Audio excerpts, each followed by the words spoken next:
برای تهیه این مدل دراپه احتیاج به الگوی بالاتنه قسمت جلو و قسمت پشت داریم که قسمت جلو رو باید بذاریم روی دولای بسته اریب پارچه. روی خط وسط بالاتنه جلو اوازمان‌هایی داده میشه که این اوازمان‌ها به روی سرشانه و داخل حلقه آستین منتقل میشن و این حالت به دست میاد. اگه این آموزش براتون مفید بود اونو لایک کنید و نظراتتون رو کامنت کنید و اگه دوست دارین بقیه آموزش‌های کانال منو داشته باشین کانال رو سابسکرایب بکنید و زنگوله رو هم انتخاب بکنید تا به محض گذاشتن آموزش جدید براتون پیغام بیاد. افتادگی این مدل دراپه روی این قسمت از سرشانه و داخل حلقه آستینه.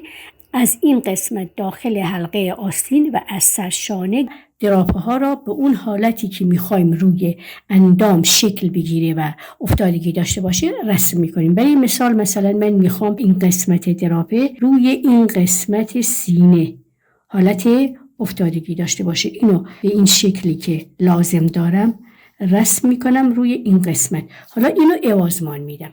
بعد برای این دوتا قسمت هم همینطور از سرشانه این فاصله باقی مانده را تقسیم بر 3 میکنم. یکی از اینا را به این حالت، همون حالت هلالی که در پایین در نظر گرفتم، یکی از اینا را به اینجا وصل میکنم و یکی را هم به اینجا وصل میکنم. این خطوطی رو که داریم به همین شکلی که کشیدیم و میخوایم دراپه این حالت رو روی اندام داشته باشه اینو اوازمان میدم. این دوتا اوازمان به سرشانه، پارچه رو روی دولای اریب میذاریم. دولای اریب گذاشتن پارچه همون طوری که میدونین طول و عرض پارچه روی هم قرار میگیره.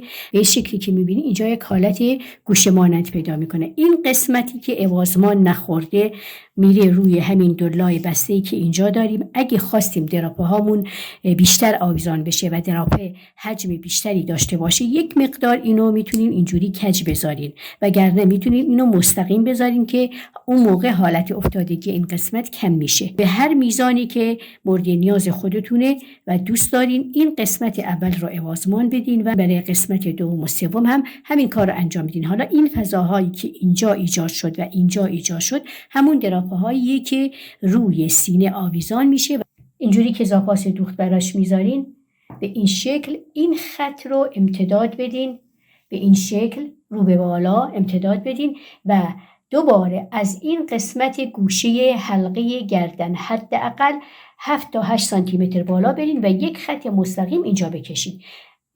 از این خط مستقیم به بالا اینو قیچی میکنین، از این خط هم به بالا اینو قیچی میکنین.